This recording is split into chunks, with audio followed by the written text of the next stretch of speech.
I look skinny-ish. There you go. That's what you need. You need to try to look youthful.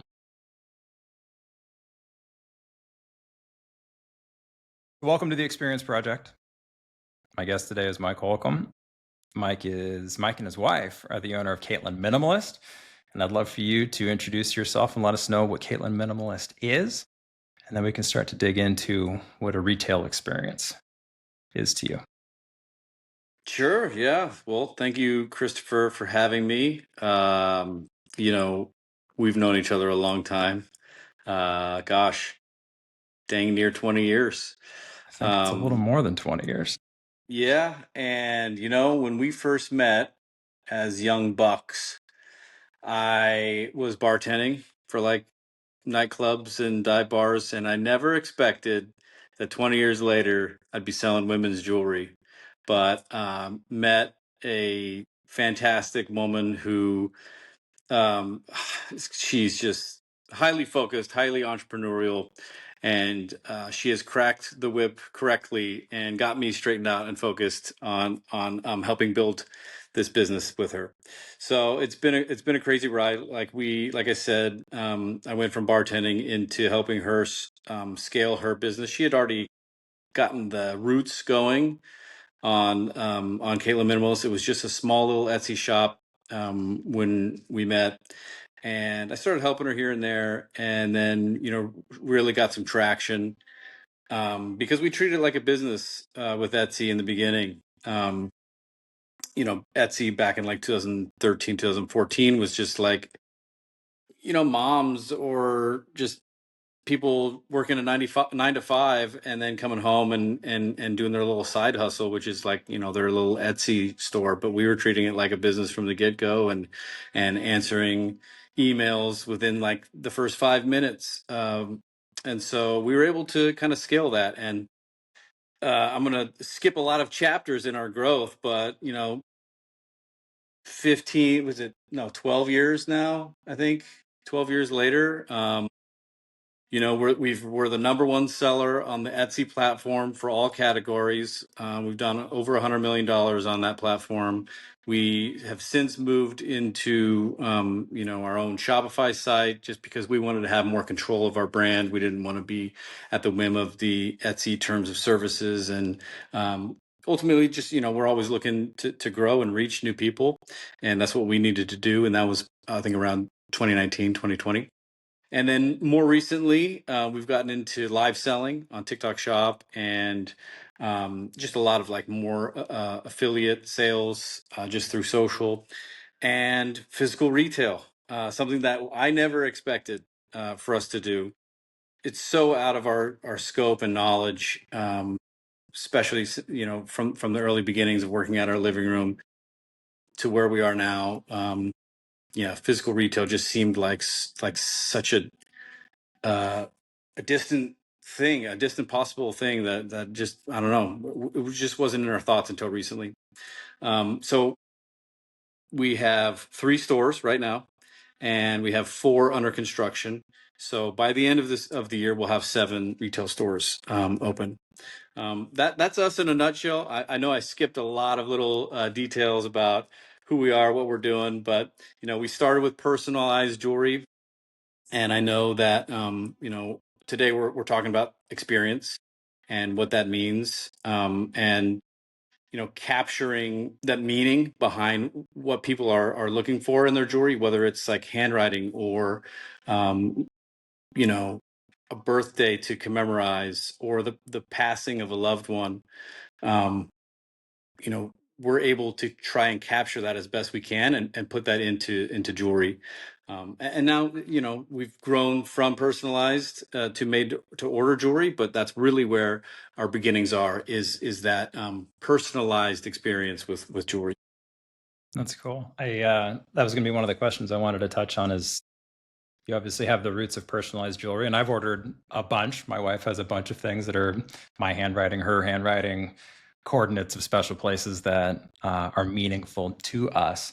And I'm curious, as you've evolved and grown, has there been a logic as to what you've created in terms of your offerings to try to keep that really personal touch? Are there trends? Are there pet projects? Curious how you've evolved over the years.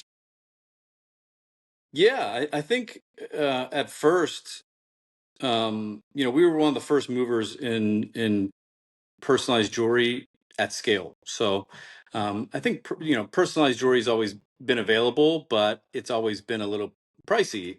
You have to um, really find someone who can handcraft this and put this together.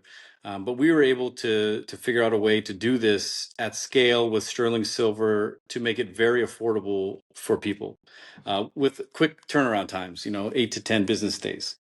Um, and so when we first started, it was very, very simple offerings. We can take your handwriting and either engrave it or handcraft it into a charm, or we can just do like a name necklace. That was a very big trend back then. But as we've grown, we listened to our community and our customers, and people are requesting things all the time, and sparks new ideas for us. And then also there is a little bit of trend seeking. We want to keep up with competitors or whatever's kind of going viral at the moment. And so it's a combination of all those things. But what is the core for us is, really listening empathetically to what people want, because everybody who's reaching out for personalized jewelry, they're doing so because there was something that happened in their lives. It's either they're getting married and they want to, commemorate or remember this moment, or give a special gift to, their significant other, their future significant other, or it's on the other tail end. It's their father passed, their mother passed. They want to commemorate and have a piece of their handwriting that they can have with them all the time.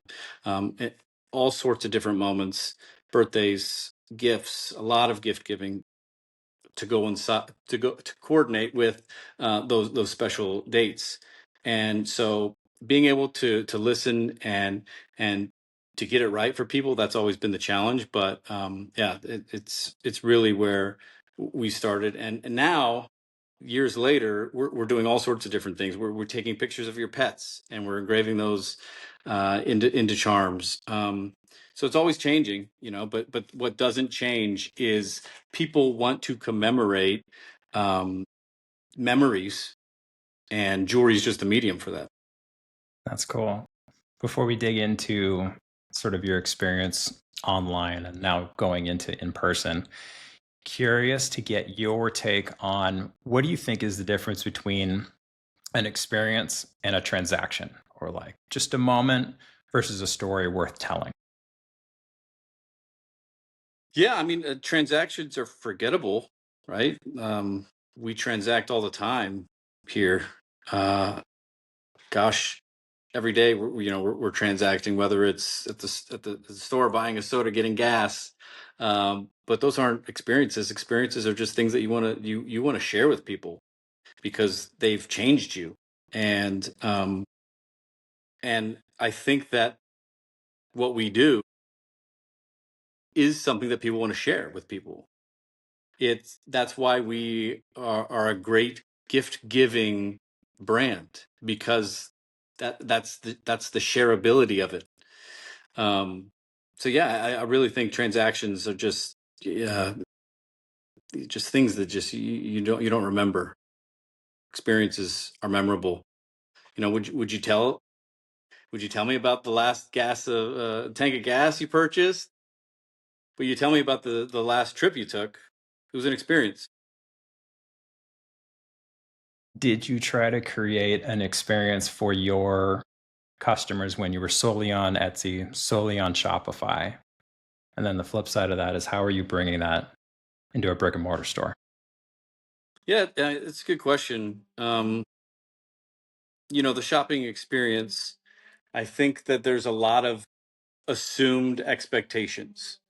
Um, you just expect that you need to have good images, good customer service, fast shipping, right? Those are some expectations when you shop online.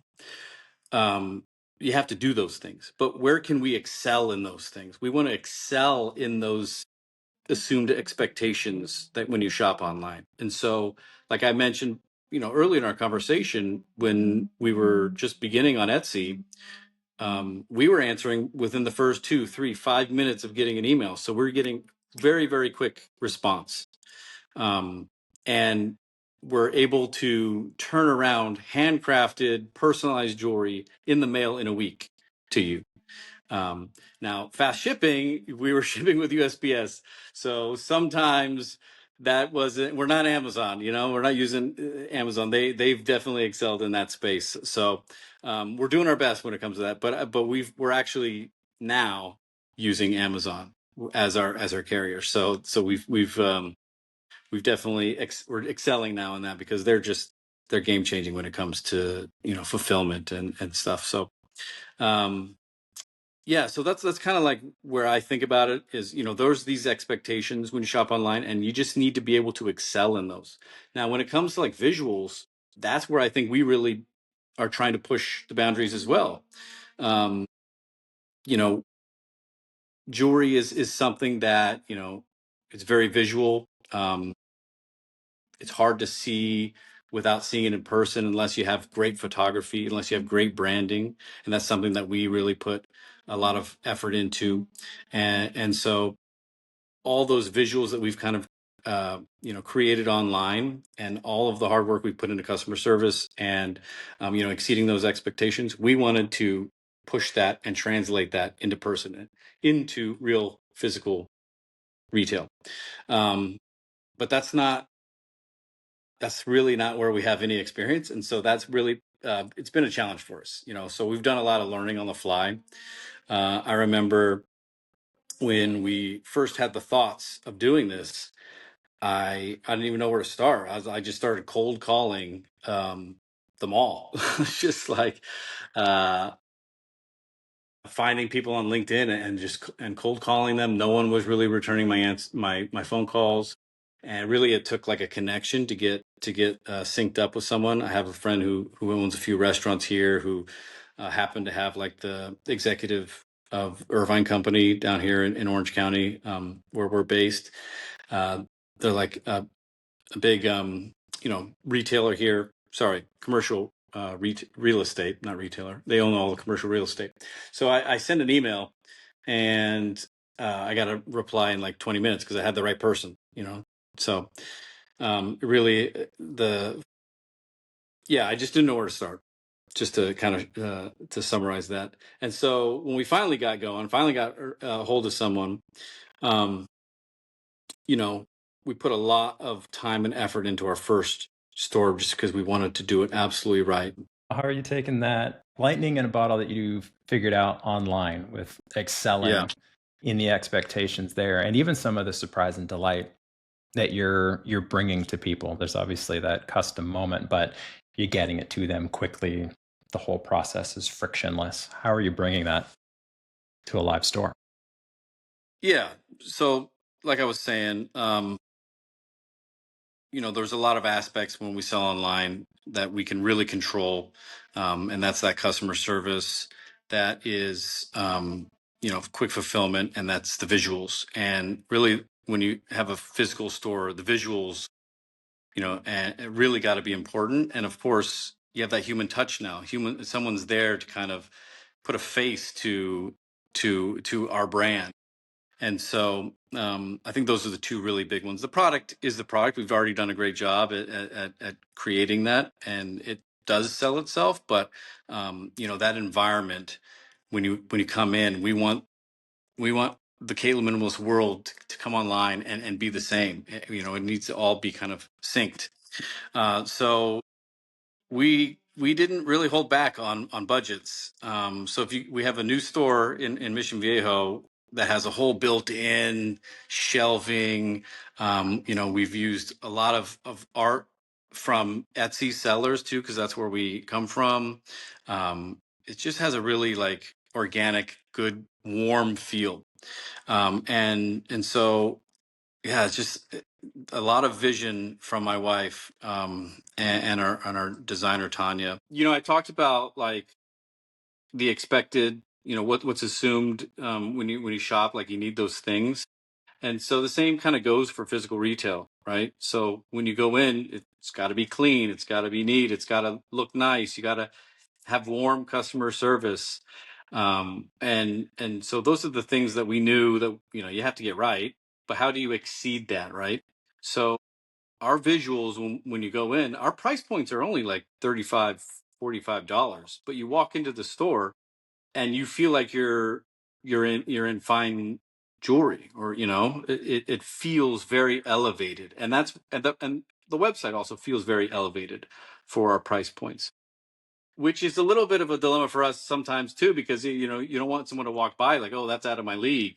You know, you want it to still people to know that this is something that everyone can afford. So, you know, I try to make sure that there's a sale sign in the window still that shows like, hey, you know, we're still for everyone's jewelry. But you know, we've done a very good job of really presenting it elevated. You know, my wife spent a lot of time curating all sorts of different vases from different Etsy sellers, curating a very warm look.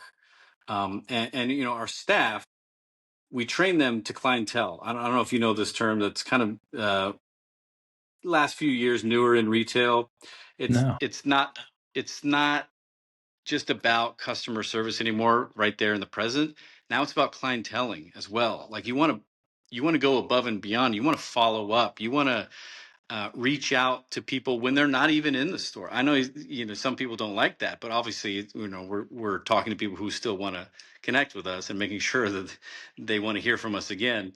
But it's taking notes. We take notes in our iPad when we converse with people, so that, you know, our staff can remember the topics that they talked about, so that when they follow up with people, you know, we can reiterate what they talked about in the store. And, you know, if they had it in something that was coming up in September, we can follow up with them and you know, let them know about the collection that's in the store now. So, you know, it's going above and beyond with customer service and clienteling, and it's going above and beyond with the environment, the looks, the feel of the store.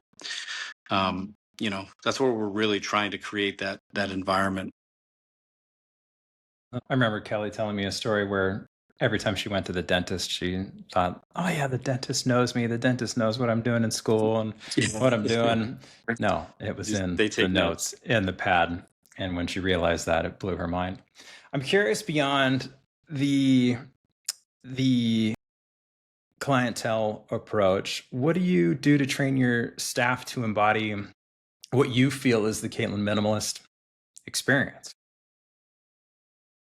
Well, we're lucky in the sense that a lot of our staff are Caitlyn Minimalist. Like they've been with us since almost the beginning. So, you know, we like I mentioned before, we started in our living room in Anaheim, and then we made our first hire at Crystal. She was just graduated at Fullerton, so she would come to our living room and work out of our house.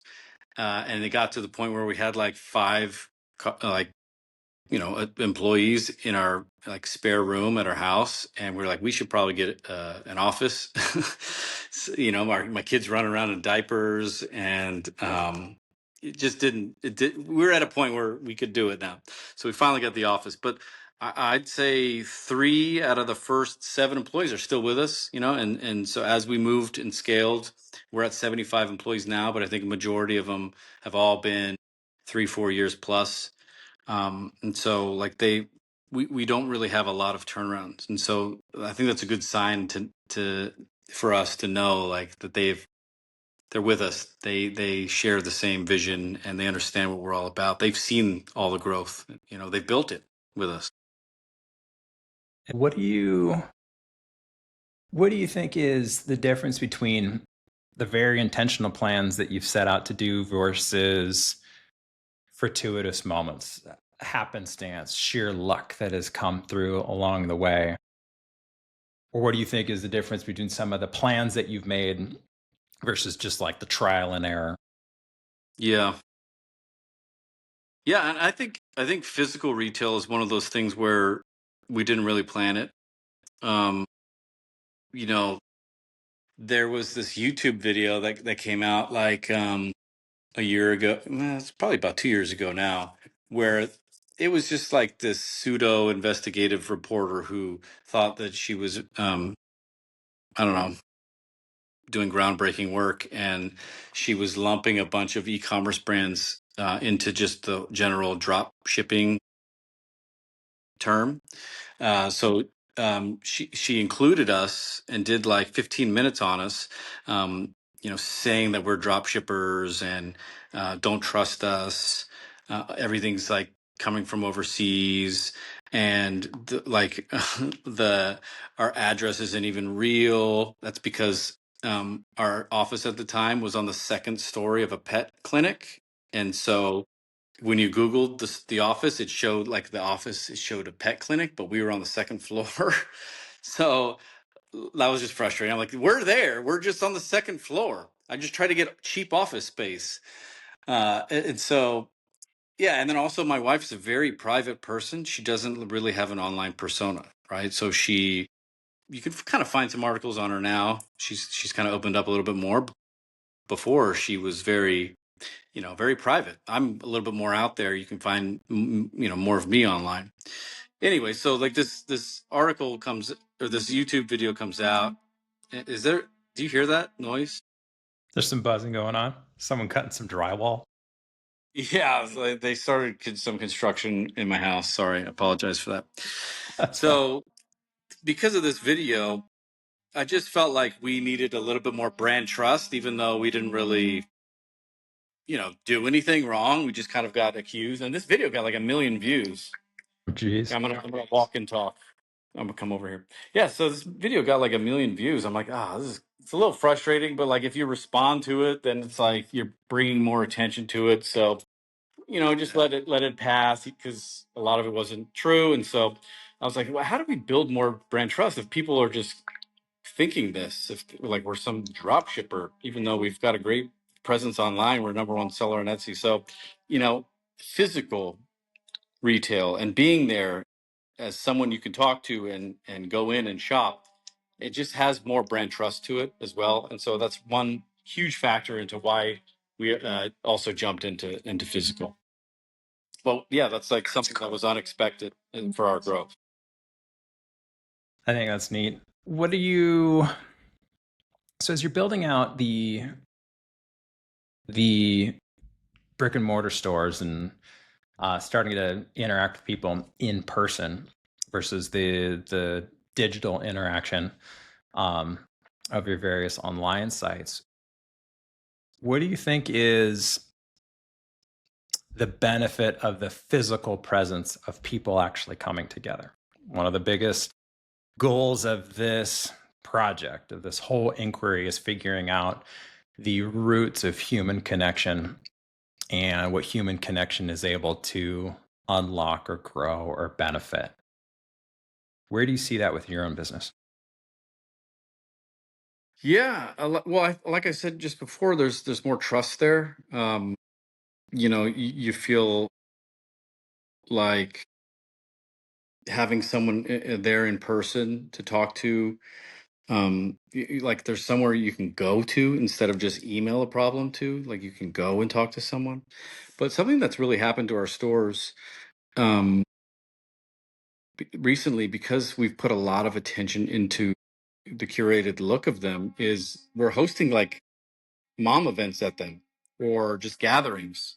So like my kids' school, they had like a kind of like a thank you lunch, and they had asked to do it at our store just because it's like so beautiful and we have like a little seating area, so they brought snacks and just just hung out at the store. So what has happened since we put a lot of attention into our store looks and the feel to it is we've had a lot of groups come in and have meetings and gatherings. Like our school, they had thank you luncheon for like a fundraiser or something, and they all came in and had snacks at our store. And we've hosted like the OC moms walking group before at our store, like a lot of things that we didn't think would happen when we built this, but because like it's it just feels so warm and inviting, like people have turned it into a meeting space for a retail store.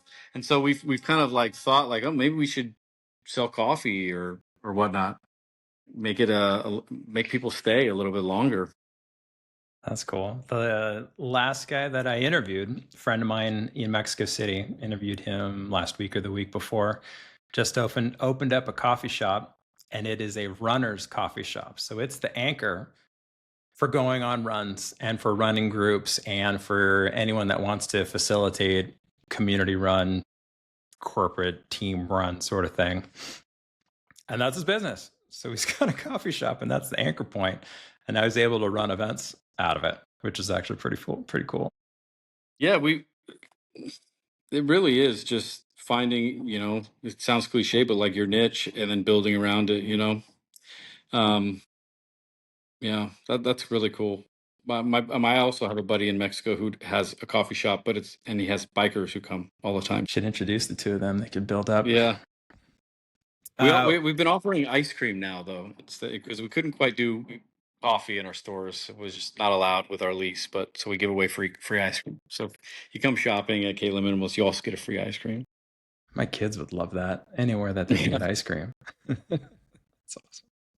What's next in your plans? You've got 4 more stores opening. We got 4 more stores. So, we started in Orange County. We got 3 open stores in Orange County right now: Fashion Island, Irvine Spectrum, and the shops at Mission Viejo. We've got stores under construction at Brea Mall, Del Amo Fashion Center in Torrance, California, the Westfield Topanga, which is like northern Los Angeles area, and then we also have one in Roseville on the way, which is the Sacramento area. Roseville Galleria. Yeah, the Roseville Galleria, my old stomping grounds. To save money to move down here to LA when I was, that bachelor bartender, I was working at a Dave and Buster's up there at, at Roseville to save money to come down here, and full swing now. I'm coming back with our store.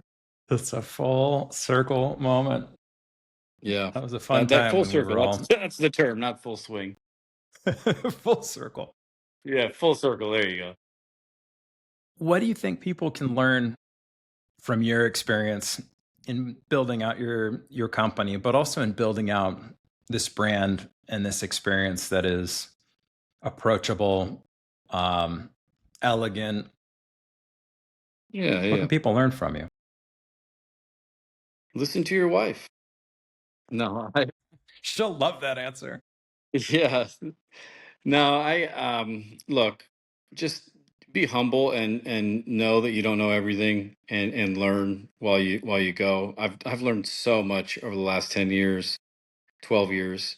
But I think that my experience as a bartender really helped me actually. I was just being able to sit there and listen to everybody gripe while they drink or celebrate, or just um listen to their experiences and engage with them, whether I agree with their opinions or their views, uh whether I have anything in common with them or not, but I was able to adapt and make everybody feel comfortable. And I think a lot of that is in business too, is like you just have to adapt and listen and understand that everyone has like such a unique viewpoint in life. And yeah, and I don't know, I think that there's just a lot of like a lot. I don't know where I'm going with this, but I think like I just feel like I learned a lot about people in general when I bartended, and it just translated a lot, whether I can put words to it or not, when it comes to business. I uh, I think that's one of the reasons why I thought it'd be interesting to talk to you about all of this, because you do have great insight on people. I mean, we've obviously spent loads of time with each other. We've worked together, we've lived together, we've traveled together. Um, but you always have an interesting perspective on people and creativity and just being generally insightful on what people are looking for. And you've obviously been able to translate that into a very successful company, which I think is really, really cool. Yeah, But I think my wife and I work well as a team because I'll have those kinds of insights. I'm good at seeing where trends are going for the business in general, like knowing when we needed to jump into social live selling, when we needed to go into physical. Um, Sometimes I might just not be as good at the details as her, and that's where she really it brings her strength, is putting those visions together, and also she just knows how to make everything look beautiful, and so um, we that's why we make a good team, I think. Is there anything that we haven't touched on in experiences? No, but when I was preparing for this, like I was thinking back a lot on like when we first started, and which was a real emphasis on personalized jewelry, and just some of those like first reactions that we would get from people posting their unboxings on Facebook, or sending us an email or video. We get some really emotional thank yous in the mail, or via email, or via tagging us on social, and some have really stuck with us for a long time. I remember we were laying in bed, and she got a phone call. This is like, I don't know, maybe 5 in the morning, when we were first starting, and it's some lady in Tennessee who somehow got my wife's number, and she was just saying thank you, and just like in tears. Um, and so yeah, it was just over the years, it just seeing a lot of those reactions, knowing like that what we're doing, people are enjoying, and there's a significance to it. It's been really like meaningful. We've since made our phone number a little bit harder to find, Yeah. but you can still reach us via email, video, tag us. Just 5 in the morning, it's a little tough. Yeah, that's a touching moment, but it's a little early in the morning. Yeah, exactly. That would make a phenomenal advertising campaign, though, and being able to tap into that emotional element to be able to promote your stores. Yeah, that's always what we want to do when we're thinking about ad content or social content or any kind of marketing materials, is how do we capture other people's stories that they're trying, to turn into jewelry. And so that's the challenge, because it's not our story. We're just kind of turning it into jewelry for them. So sometimes we've done it right, sometimes it misses, but the fact that everyone has a story, and so I think that's what's significant, is because everyone has a story, that there's always I guess there's always business. Yeah, I do think that's cool. It's an interesting way of looking at your product, that it's just the vehicle to tell that story. It's obviously a Hmm. beautiful vehicle. Um, but I think that's a really special way of thinking about your business. Yeah, and I think our next steps, we're moving into fine jewelry, into men's jewelry. Those are like the next kind of future developments for us. We focused a lot on like the affordable price points, and we're still going to be there at those affordable price points. But we also looking at for growth, and we want to share men's stories as well. We haven't done a great job at developing a men's line, and so I think we want to put some thought into that, and be able to be there for the men who want to partake. Well, Mike, this is the most professional conversation we've ever had. Yeah, that's true. Very, But you've very got great true. insight. This is I really appreciate everything that you've been able to share. I think this is such a fascinating look at what an experience can be. I obviously approach experiences from an event perspective, but my interest here is so much broader than events. It's more about the human connection and the human story. And I think what you've been able to share is great fodder for whomever will listen to this one day. So I really appreciate it. I love it, Chris. I'm happy that you put this together, and I'm excited to hear it. As far as friction, gosh, Chris, this is I don't know why I'm nervous about this question. Let's start this one over. I'm doing my best here.